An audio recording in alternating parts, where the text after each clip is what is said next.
রহস্যময় লাল কুঠি পর্ব ৪ শালবনের ঘুমন্ত সিংহ। চাঁদপুর থেকে ফিরে আসার পর ইশতিয়াক আর অপেক্ষা করল না। সোনালী চক্র যখন দেখিয়েছে পরবর্তী চিহ্ন ও শালবনের নিচে ঘুমিয়ে থাকা সিংহ তখনই তার ঠিকানা পরিষ্কার। বইয়ের শেষ পাতায় সে খুঁজে পেল একটি মানচিত্র। সেখানে একটি জায়গার নাম লেখা, রুদ্রবন, যেটি একসময় শালগাছের জন্য বিখ্যাত ছিল, এখন প্রায় ভুলে যাওয়া এক বনের নাম। রুদ্রবনের রহস্যময় প্রবেশ। পরদিন ভোরে সাইকেল নিয়ে ইশতিয়াক রওনা দিল রুদ্রবনের দিকে।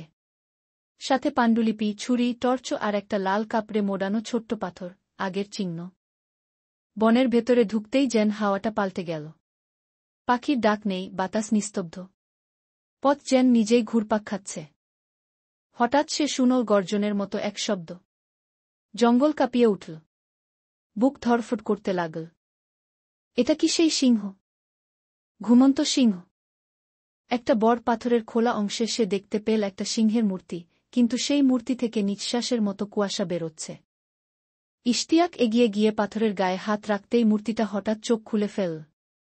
না, এটা কোনো সাধারণ মূর্তি নয়, এটা এক জীবন্ত জাদুপ্রাণী, যা শতাব্দী ধরে ঘুমিয়েছিল। সিংহ এক ভারী কণ্ঠে বলল, তুই কি খুঁজছিস, বালক? ইশতিয়াক মাথা নিচু করে বলল, আমি খুঁজছি মহাচক্রের দ্বিতীয় চিহ্ন, যাতে আমি বাংলার প্রাচীন জাদুবিদ্যাকে জাগাতে পারি এবং নাওফেলের অশুভ শক্তিকে থামাতে পারি। সিংহ কিছুক্ষণ চুপ করে থেকে বলল, তুই যদি সত্যিই প্রস্তুত থাকিস, তাহলে পার কর ৩টি পরীক্ষা। তাহলেই পাবি চিহ্ন। ৩টি পরীক্ষা। প্রথম পরীক্ষা। এক পুরনো শালগাছের নিচে রাখা ৩টি দোলনা, ৩টিতে ৩টি পুতুল বসে আছে। কিন্তু একটিই সত্যিকারের শিশু, জাদু করে ঘুম পাড়ানো হয়েছে। ইশতিয়াক চোখ বন্ধ করে অনুভব করল, শুধু একটিকে ছুতেই হৃৎস্পন্দন টের পেল। সে তাকে তুলে নিতেই শিশু জেগে উঠল। সিংহ বলল, সত্যকে উপলব্ধি করেছিস? দ্বিতীয় পরীক্ষা। এক সরু কাচের সেতু, যা পড়ে গেলেই নিচে গহীন খাদ। পেছন থেকে শোনা যাচ্ছে নাওফেলের কণ্ঠ, তুই ব্যর্থ হবি, তুই অযোগ্য। ইশতিয়াক মনোসংযোগ রেখে এক এক করে পা ফেলল। সে জানে ভয় সবচেয়ে বড় শত্রু। এক নিঃশ্বাসে পার হল সে সেতু। তৃতীয় পরীক্ষা। এক বিশাল আয়নার ঘর, যেখানে তার শত শত প্রতিবিম্ব, আর প্রতিটি বলছে ভিন্ন কথা। কিন্তু সে শুধু চোখ রাখল সেই আয়নায়, যেটা বলছিল, তুই যা, তাই যথেষ্ট। তুই নিজেই নিজের পথ।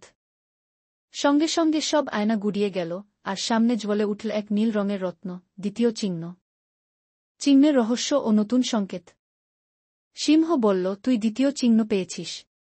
এখন সাবধান, নাওফেল আর তার দুষ্ট চক্র তোকে খুঁজছে। তারা জানে তুই যদি তৃতীয় চিহ্ন পেয়ে যাও, তবে তাদের অন্ধকার যুগ শেষ হবে। ইশতিয়াক প্রশ্ন করল, তৃতীয় চিহ্ন কোথায়? সিংহ বলল, তৃতীয় চিহ্ন লুকিয়ে আছে ভূতগঞ্জ নামক এক পরিত্যক্ত শহরের মাঝখানে, যেখানে সময় থেমে আছে, আর মানুষ নেই। শেষ দৃশ্য পর্ব ৪ শেষ। ইশতিয়াক দুটো চিহ্ন হাতে পাণ্ডুলিপির উপর হাত রাখল। নীলরত্ন থেকে আলো বেরিয়ে পাণ্ডুলিপির নতুন পৃষ্ঠা খুলে গেল। এক ম্যাপ, যেখানে ভূতগঞ্জের পথ আঁকা। সে চুপচাপ বলে উঠল, যত অন্ধকারই থাকুক, আলো আমি নিয়েই যাব।